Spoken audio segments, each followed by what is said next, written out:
इयत्ता पाचवी विषय मराठी वाऱ्याला चूक कळली. वारा सगळ्यांना त्रास द्यायचा, नको नको करून सोडायचा. वाऱ्याला आपल्या शक्तीचा खूप गर्व होता. एके दिवशी वारा खूप जोरात सुटला.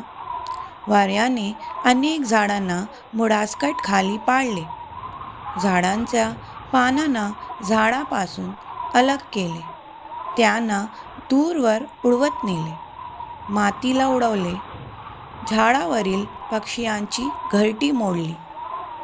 ते चिमणीने पाहिले आणि ती त्याला म्हणाली, "अरे वाऱ्या, तू असे का करतोस? सगळ्यांना त्रास होईल. असे का वागतोस? तू खूप शक्तिमान आहेस ना? तर पर्वताला खाली पाडून दाखव." तो पर्वताच्या चारी बाजूंनी जोरजोरात वाहू लागला.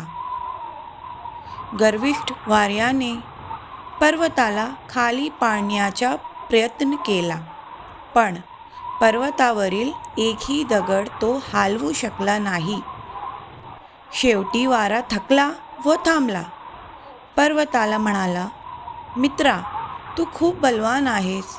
मला माझी चूक समजली आहे. यापुढे मी कोणालाही असा त्रास देणार नाही."